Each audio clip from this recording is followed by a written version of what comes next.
Erdogan says Turkey will continue its military operation in northern Syria.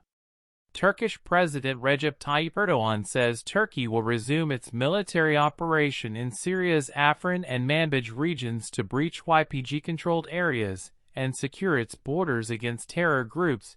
Turkey's military will continue its operation in Syria's Afrin and Manbij regions, President Recep Tayyip Erdogan said on Tuesday during a parliamentary address to his governing AK party. In 2016, Turkey launched Operation Euphrates Shield on its Syrian border to eradicate what it called a corridor of terror, made up of the dual threat of Daesh and YPG, a Syrian group which is supported by the U.S., but is considered by Turkey to be affiliated with the PKK. The PKK, listed as a terrorist organization by Turkey, the U.S. and the EU, conducts its armed campaign against Turkey since the 1980s.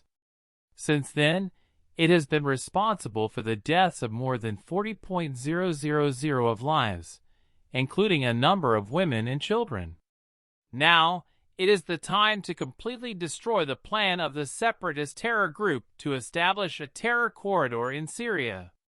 We will continue Operation Euphrates Shield in Afrin and Manbij. We will complete this process by bringing peace and security on all of our borders, he said. In this process, we need stronger support from our brothers in the region. We must work together to advance the steps we have taken in the past. Erdogan added, any military operation in Syria would follow on from Turkey's successful 7-month Operation Euphrates Shield, which ended last March. The military operation was launched in August 2016 to eliminate the presence of Daesh in northern Syria, near the border of Turkey.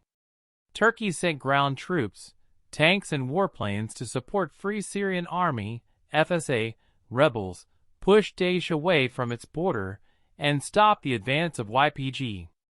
Turkish banker case. Erdogan on Tuesday also condemned a U.S. sanctions-busting case against a Turkish bank executive as a political coup attempt and a joint effort by the CIA, FBI, and FETÖ group to undermine Ankara.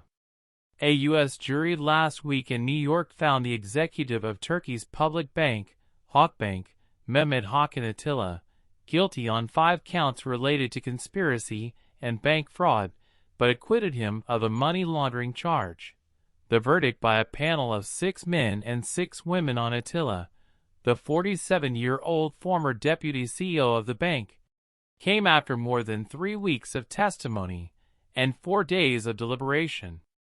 The counts Atilla was found guilty of include the violation of U.S. sanctions against Iran, crimes to deceive the U.S., and defrauding U.S. banks. Fethullah terrorist organization, FETÖ, led by U.S.-based businessman and cleric Fethullah Gulen, was behind the defeated coup attempt on July 15, 2016, which killed more than 250 people and more than 2,000 injured.